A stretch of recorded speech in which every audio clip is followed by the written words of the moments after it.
Doña Maria was a figure woven into the very soul of the neighborhood, her wrinkled hands as familiar as the cracks in the sidewalks of Jalisco.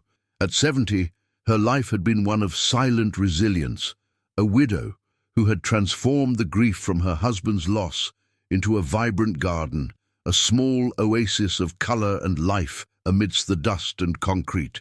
Her medicinal plants were famous, a balm for the physical and spiritual pains of the neighborhood, and her serenity was like a safe harbor for those living. Under the constant shadow of fear, she was a woman of few words, but with a profound gaze that saw through appearances and understood the complex web of alliances and dangers that defined life there. Before I delve into the darkness that consumed her, I need to ask something of you who listen to me from so many places. Comment where you are following this story from, and if you can, please subscribe. We need to reach 1,000 united souls so that stories like Maria's are not lost in the silence.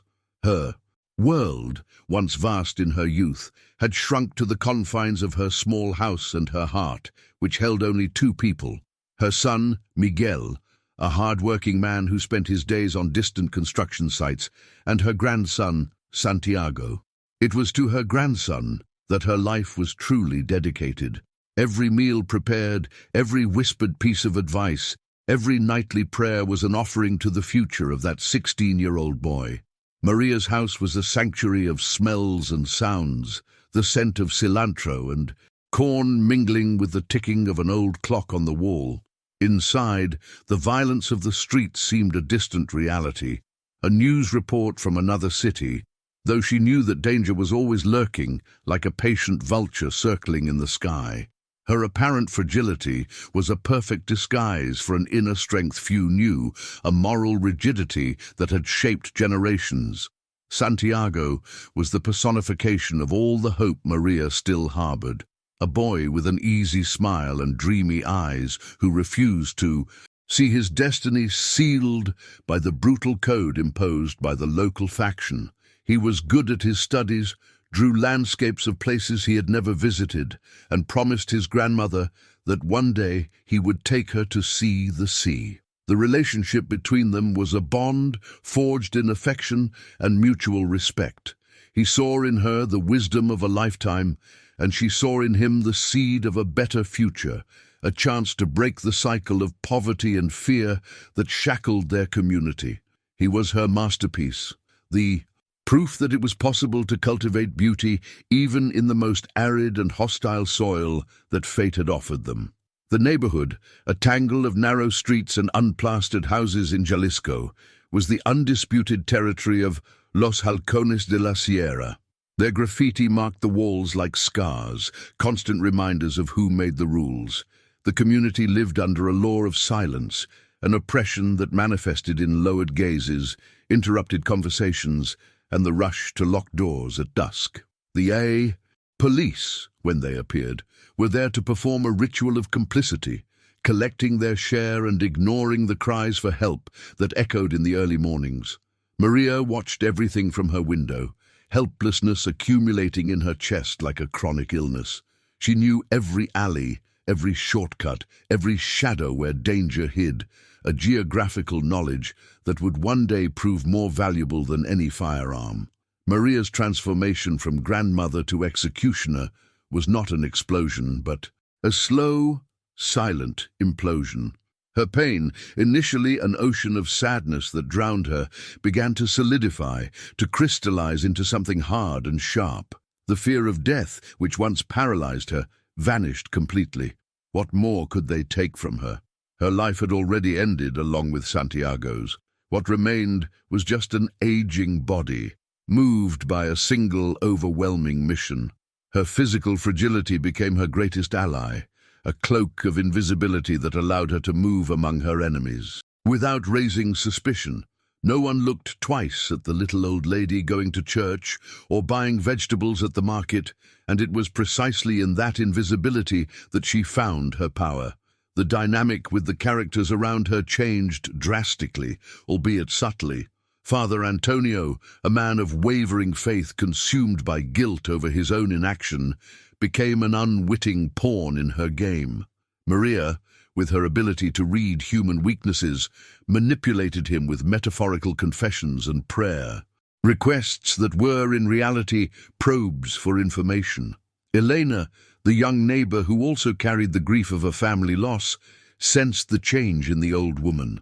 There was a new coldness in her eyes, a determination that frightened and fascinated her at the same time. Elena's silence became a form of complicity, an unspoken pact that justice, however twisted, was finally being served in this God-forsaken place.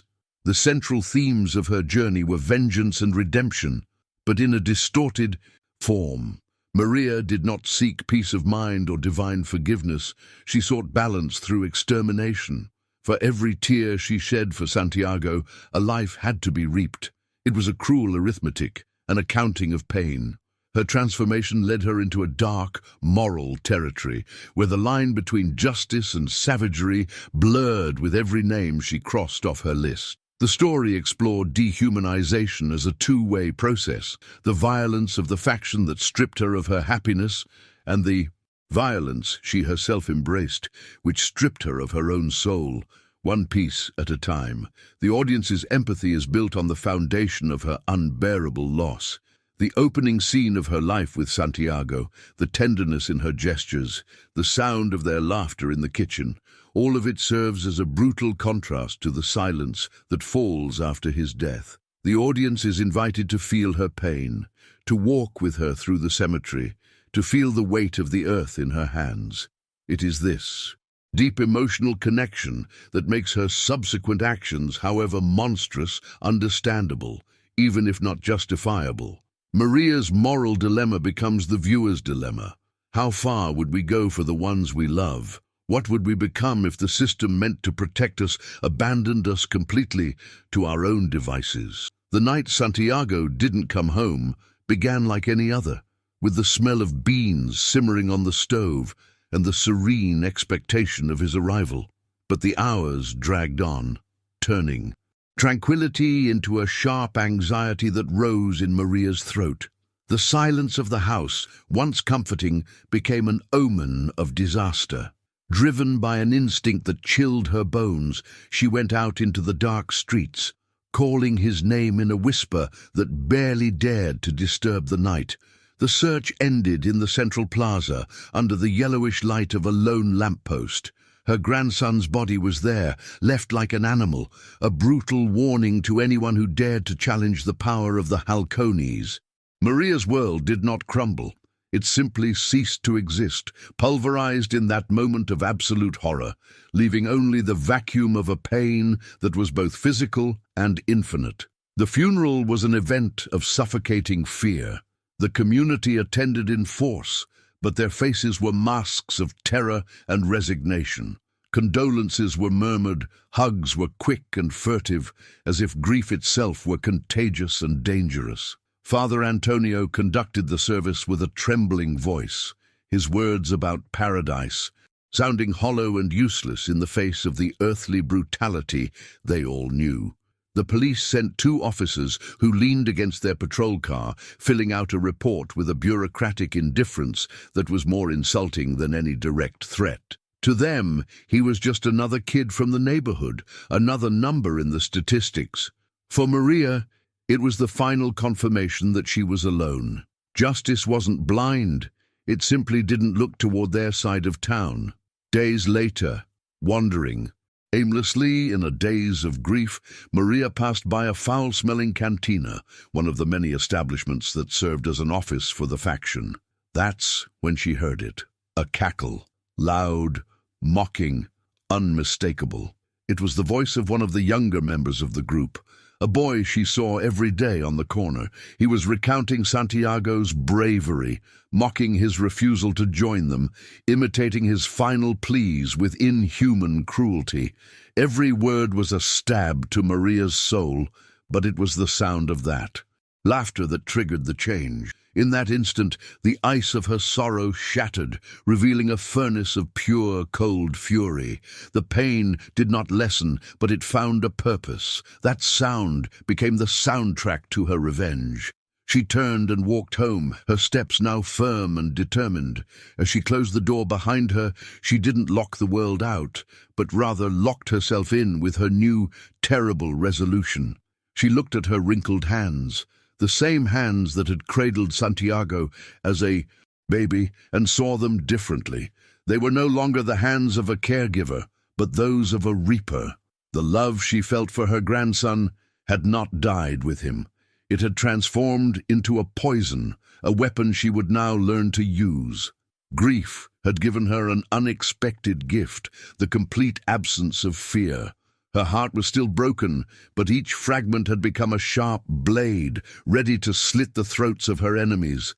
The grandmother who loved and protected was dead. In her place, a predator was born. In the silence of her room, before a small altar she had set up for Santiago, she made a vow, not to the heavens, which seemed deaf, but to the bloodied memory of her boy. They had turned her greatest joy into a weapon against her, but she would use her pain to annihilate them. In that moment I decided I would no longer wait for a justice that would never come, that I would no longer pray for divine intervention. If my story moves you, if you understand this thirst for a reckoning that is born, when everything is taken from us, subscribe to the channel. Help ensure that more voices like mine, voices of people who decided not to remain silent and to fight with the weapons they had, are heard and never forgotten. My silent war had just begun. Maria's grief found a new routine. Her days, once filled with caring for the house and garden, were now dedicated to a methodical study of death. She became a shadow, a presence so constant and discreet in the neighborhood's landscape that she became invisible. Sitting on a park bench, a ball of yarn in her hands, her eyes didn't follow the knitting needle, but rather the movements, habits, and weaknesses of the men on her list. At home, she compiled her observations in a small, black-covered notebook, the same kind Santiago used for school. 15 names, each accompanied by notes, their vices, their allergies, their fears. The serene grandmother had become a strategist, and her battlefield was the daily life of her targets. Her kitchen, the heart of her former home, was transformed into an alchemical laboratory. The aromas of her medicinal infusions now mingled with others, more sinister and volatile. The same hands that once crushed herbs to cure a child's fever now macerated seeds and leaves to stop a heart. Maria delved into ancestral knowledge, recovering wisdom about toxic plants that her own grandmother had taught her, enhancing their effects with household chemicals like bleach and rat poison. Each poison was a macabre work of art, designed to be slow, undetectable, and above all, to mimic the frailties of the human body. The stove where she cooked for her family now boiled cauldrons of silent revenge. The first name on the list was El Chueco, a brute known for his gluttony and poorly managed diabetes. Maria watched him for a week, mapping his routine like a general before a battle. Every day, at 10 in the morning sharp, he would stop at the corner bakery to buy a filled sweetbread, which he devoured right there on the sidewalk. The predictability of his vice was his death sentence. Maria felt no hesitation, only a clarity of purpose that frightened her. Planning the man's death was like planning a complex recipe. It required precision, patience, and a deep knowledge of the ingredients. Life and death, she realized, were governed by the same rules of cause and effect. On the day of the execution, Maria woke before sunrise. She baked a small batch of sweet breads, identical to those from the bakery, but the filling of one contained a chemical combination that, upon reacting with the high dose of insulin he took, would cause a massive heart failure. She approached him on the street with a trembling smile, thanking him for some supposed help he had given her months ago, a lie he barely registered. She offered him the bread as a gesture of gratitude. He accepted without thinking, flattered by the old woman's attention. Maria watched from a distance as he took the first bite, then turned and walked home, her heart beating at a cold, steady rhythm, without any sign of remorse or pity. The news spread late in the afternoon. El Chueco had died of a massive heart attack. No one questioned it. He was a man of excess, and his body, everyone assumed, had simply given out. Maria heard the comments at the market, nodding in feigned compassion. That night, in her room, she opened the notebook, took a pen, and drew a firm line through the first name. She felt no joy, no relief. She felt only a cold emptiness, the confirmation that she had crossed a threshold from which she could never return. The first piece of her soul had been paid as tribute to Santiago's memory. The journey was just beginning, and the price would be exacted with each new name crossed off. Seeking information for her next target, she sought out Father Antonio, using the confessional not for absolution, but for espionage. She spoke in metaphors, lamenting the weeds that infested her garden, which choked the good flowers and needed to be pulled out by the root. The priest, a man tormented by his own impotence, listened with a mixture of pity and discomfort. In his attempt to comfort her with empty words about divine justice, he unwittingly revealed details about the lives of other faction members, their routines and their sins. Information Maria absorbed like dry earth absorbs rain. She left the church not with a lighter soul, but with a more complete arsenal for her revenge. The nights were the hardest part. The silence of her house was filled with the image of Santiago. In her dreams, he didn't accuse her, but his gaze was one of infinite sadness, as if he could see the darkness that now consumed her from within. She would wake with her face wet with tears, questioning the woman she saw in the mirror, a stranger with cold eyes and hands stained with an invisible guilt. The moral conflict tore her apart. Was this the justice her grandson deserved? A trail of corpses left by his grandmother. But then, like an infernal echo, the laughter from the cantina would return to her mind, and the doubt would dissolve, scorched by the fire of hatred that kept her standing. The second target was El Silbador, a vain and arrogant man whose only known weakness was a severe allergy to the pollen of a specific flower, the night-blooming jasmine, which flourished abundantly in Maria's garden. The information came from a casual conversation between two women at the market, a trivial detail that to Maria sounded like a sentence. The irony was almost poetic. The same plant whose fragrance Santiago had loved would be the weapon to kill one of his murderers. Nature, in its duality of beauty and danger, had become her great ally, offering her the tools that society had denied her. Vengeance, she discovered, could be cultivated like a poisonous flower. The execution was terrifyingly simple. On a windy night, Maria picked the flowers at the peak of their bloom, shaking them inside a cloth bag until it was full of the golden, lethal pollen. In the early morning, she crept into El Silbador's yard and dusted the powder onto a shirt he had left drying on the clothesline, his favorite garment. The next day, the man put on the shirt, and in less than an hour his throat closed up. He died of asphyxiation, fighting for an air that his own respiratory tract denied him. The death was recorded as an anaphylactic shock of unknown cause, an unforeseeable tragedy that no one dared to investigate further. 2 deaths in less than a month, both from apparently natural causes. Even for the brutal normality of the neighborhood, the coincidence began to generate a murmur of strangeness. The members of the faction, superstitious and paranoid by nature, began to look at each other with suspicion. There were no signs of an external attack, which made the situation even more frightening. It was as if a curse had fallen upon them. The tension, previously projected outward onto the community, began to turn inward, corroding the trust that held the group together. Maria's revenge was not just eliminating her enemies, it was poisoning the very roots of the criminal organization. Elena, her young neighbor, was the first to sense that something was wrong. She noticed the new plants in Maria's garden, species she had never seen there before. She smelled the strange chemical scent coming from the old woman's kitchen late at night. The change in Doña Maria was subtle, but undeniable.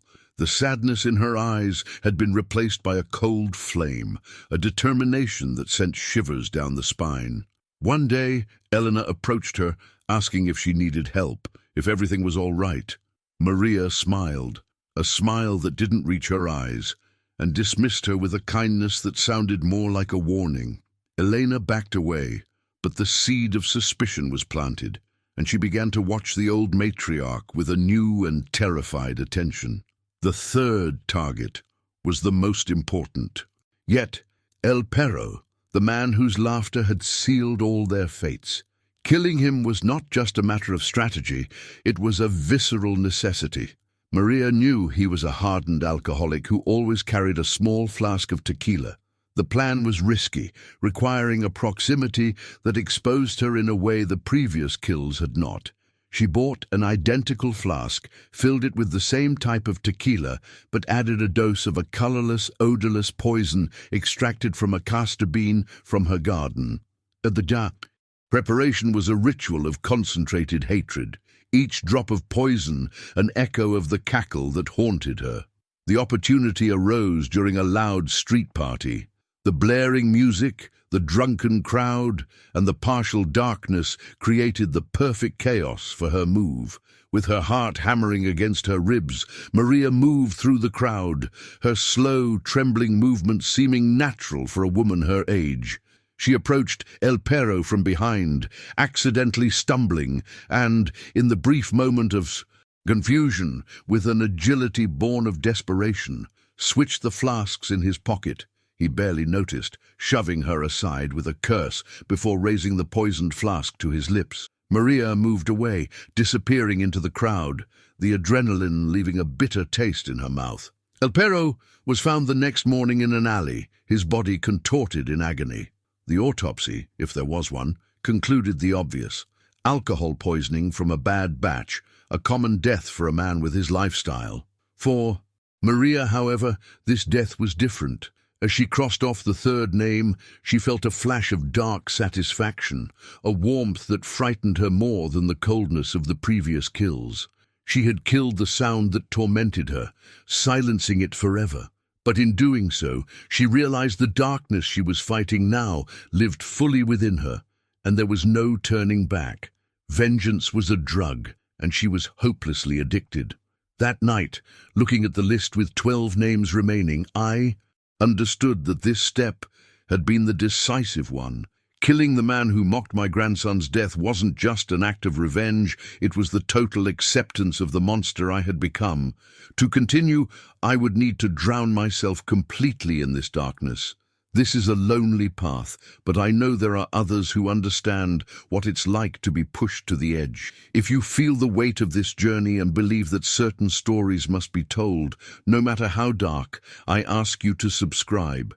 Your presence here gives me the strength to continue narrating not just my story, but the stories of many who found in the darkness their only form of justice. The internal cost of each life taken was devastating. Maria began to see the faces of her targets in her nightmares, not as the monsters they were, but as the men they might have been. She saw herself serving them poison in an infinite loop, their eyes accusing her not of murder, but of becoming just like them. The image of Santiago grew more distant, more ethereal, as if with each act of vengeance she moved further away from the grandmother he had loved. The woman who tended plants and told stories was being buried under the weight of the corpses she herself was producing, and she feared that at the end of her journey there would be nothing left of her to be saved. With terrifying efficiency, more names were crossed off the list.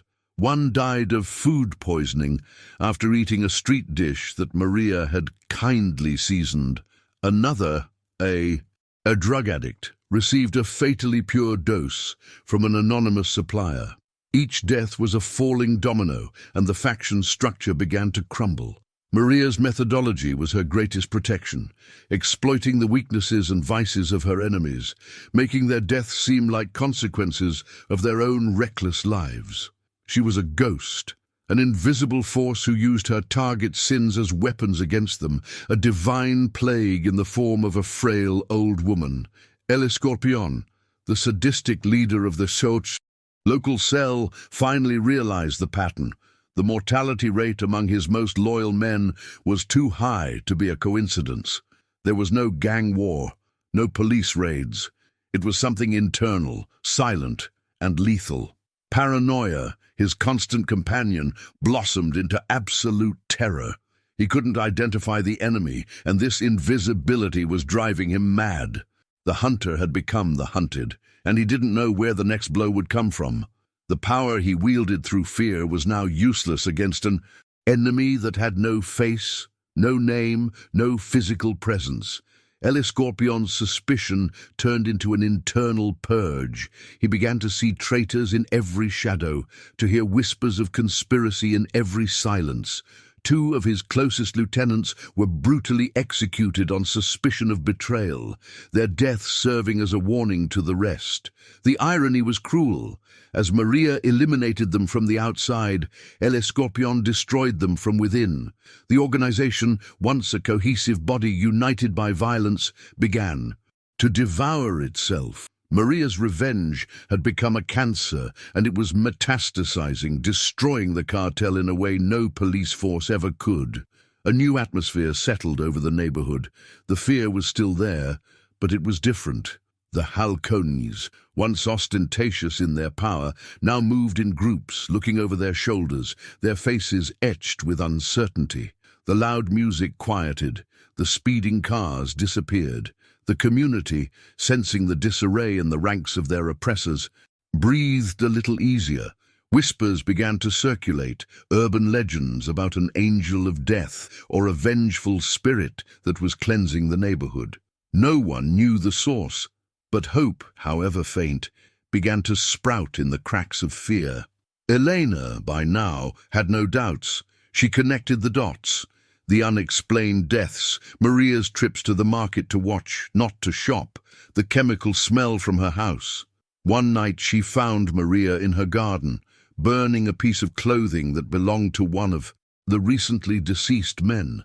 Their eyes met over the flames, and in that silent exchange everything was said. Elena asked no questions. Instead, tears streamed down her face, and she simply nodded, a gesture of complicity, of shared grief, and of a terrifying gratitude. From that moment on, she became the silent keeper of Maria's secret. The mission took its physical toll. Maria barely ate, her stomach in constant turmoil from the stress and what she forced herself to do. She lost a noticeable amount of weight, and her once steady hands now trembled incessantly. Insomnia was her constant companion. The few hours of sleep she got were filled with nightmares. She was consuming herself, burning her own life as fuel for her machine of vengeance. It was a race against time. She had to finish her list before her body or her mind finally gave way to the weight of her actions. Hatred was the only thing keeping her on her feet, a fragile pillar against the collapse of her own existence. Only 2 names were left before the final target. The second to last was Scorpion's right-hand man, someone who rarely left the chief's fortress. To reach him, Maria executed her most daring plan yet. Disguised as a temporary cleaning lady, hired through an intermediary she had manipulated, she managed to get inside the safe house. Her heart pounded, every step a risk of being discovered. Using a corrosive cleaning agent she had prepared herself, she contaminated the man's personal water bottle. She left unnoticed, leaving behind a death that would be attributed to carelessness, a household accident in the den of wolves. With the death of his last trusted man, Scorpion isolated himself completely. He became a prisoner in his own home, eating only canned food that he opened himself and drinking sealed bottled water. He distrusted everyone, saw assassins in every friendly face. The ghost had broken him psychologically, destroying his empire without firing a single shot. He was cornered, weakened, and consumed by the terror of the unknown. He was the alpha predator, now reduced to a trembling prey, waiting for a blow he didn't know how or when would come. A psychological torture that was almost as satisfying to Maria as death itself. Maria looked at her notebook. Only one name remained, the last and most important, Scorpion. But her target was now inaccessible, locked in his fortress of paranoia. Her usual methods of subtle infiltration and disguised poisons were useless against a man who didn't even trust his own shadow. She was at the finish line, but an insurmountable wall stood before her. To deliver the final blow, to fulfill the promise she made to her grandson, she would need a different plan, a final gambit that would be her masterpiece of revenge, a final act that would require not just cunning, but the manipulation of the very soul of the community. The festival of the city's patron saint arrived, enveloping the neighborhood in an explosion of color, music, and faith. For the community, it was a rare moment of celebration and forgetting. For Maria, it was the perfect stage for the final act of her opera of vengeance. Knowing that El Escorpión would not dare leave his fortress, she understood that the final weapon would not be a poison, but tradition itself. For 2 days, she dedicated herself to preparing her most famous recipe, pozole. The house filled with the rich aroma of corn and spices, a smell that evoked memories of happy feasts with Santiago.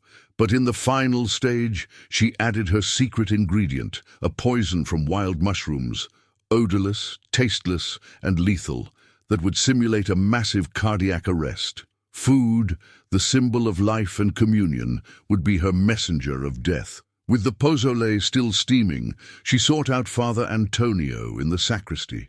Her appearance was that of a shattered soul seeking peace. With genuine tears rolling down her wrinkled face, she confessed her sin of hatred, a bitterness that, she claimed, was poisoning her soul. She told the priest that as an act of penance and in honor of the saint, she wanted to make a gesture of forgiveness. She asked him, as a man of God, to take a bowl of her pozole to El Escorpión, not as a challenge, but as a humble peace offering from a grandmother who wished to die with a clean heart. Maria's performance was masterful, exploiting the priest's guilt and his desperate yearning for a miracle that could heal the community's open wound. Father Antonio was paralyzed by the dilemma. The proposal was dangerous, almost insane, but the sight of this frail woman, supposedly shedding her hatred to embrace forgiveness, touched the core of his shaken faith. He saw the hand of God in it, a chance to be a catalyst for peace, to finally do something that mattered instead of just delivering sermons to a terrified congregation. Blinded by hope and by Maria's subtle manipulation, he accepted the mission. Believing himself to be a herald of divine reconciliation, he became the unwitting weapon, the angel of death, disguised as a priest, carrying a man's doom in a clay bowl. His good intentions were the perfect vehicle for Maria's calculated evil. As the procession moved through the streets, Father Antonio separated from the crowd, walking toward El Escorpión's fortified compound. The hot bowl in his hands felt like it weighed a ton. Every step was a test of his courage. The guards at the entrance stopped him, their weapons raised, suspicion in their eyes. The priest, his voice trembling but firm, explained his mission. He brought a peace offering from Doña Maria, a pozole she had made as a request for a spiritual truce. The scene was surreal. An unarmed priest, in the middle of the biggest festival of the year, trying to enter the lair of the most feared man in the region with a bowl of soup as his passport. The tension was palpable. A single spark could set everything ablaze. Inside the fortress, El Escorpión watched the festival on a wall of security monitors. When he was informed of the priest's arrival, his first instinct was suspicion. But the nature of the offer disarmed him. A gesture of surrender from his most notable victim, delivered by the one man everyone considered incorruptible. His arrogance blinded him. The idea that his victim's grandmother was now offering him food was the ultimate proof of his absolute power, a submission so complete it bordered on the divine. He laughed, flattered by the audacity and by what he interpreted as an acknowledgement of his sovereignty. "Let the priest in," he ordered. "I want to taste this old woman's forgiveness." The bowl was taken inside, and Father Antonio was dismissed. From the top of the church bell tower, hidden in the shadows, Maria watched. Her mission was complete. Now only the torture of waiting remained. Time crawled by, each minute an eternity. The sounds of the festival below, the music, the laughter, the fireworks, were a dissonant soundtrack to her silent suspense. She replayed every detail of the plan, searching for flaws, imagining 1,000 scenarios where it could all go wrong. Had he grown suspicious at the last second? Had he fed it to one of his dogs? Cold sweat dripped down her forehead. She clutched a small rosary that had belonged to Santiago, the only thing anchoring her to reality in that moment. Hours passed. The festival began to wind down. The streets started to empty. Then she saw it. An ambulance, moving without the urgency of a siren, slipped discreetly through the back gates of the fortress. It stayed for less than 10 minutes and left just as quietly, drawing no attention. There would be no panic, no alarm. The death of a crime kingpin had to be kept secret to avoid a power vacuum. But Maria knew. She knew the protocol of silence. He was dead. From her observation post, she saw the subtle shift in the guard's posture, the contained agitation, drained of all the adrenaline, of all the hatred that had driven her for months. She didn't feel the ecstasy of victory. She felt a profound silence, a void as vast as the night sky. Her revenge was complete. The death of El Escorpion was hushed up, but the silence couldn't contain the shockwaves. The news leaked out in whispers, fragmented and distorted until it morphed into a legend. No one believed the official story of a simple heart attack. Connecting the leader's death with the disappearances of his most loyal men, the community wove its own truth, a narrative more comforting than reality. They spoke of an angel of death, a spirit sent from the heavens to purge the evil that had tormented them for so long. The legend gave the residents a sense of divine protection and closure, allowing hope to grow again. Doña Maria, the true and earthly reaper, listened to the stories in the market, her secret identity safer than in any fortress, protected by the faith and imagination of the people she had secretly liberated. With the serpent's head cut off, the body of the faction disintegrated, the remaining members, leaderless and consumed by fear of the ghost that had hunted them, scattered, vanishing overnight. A strange, fragile peace descended upon the neighborhood. The graffiti on the walls was covered by new coats of paint. The sound of children playing in the plaza replaced the noise of engines and loud music. Father Antonio, his faith renewed, preached sermons on the power of forgiveness, convinced that Maria's gesture had been the catalyst for a miracle.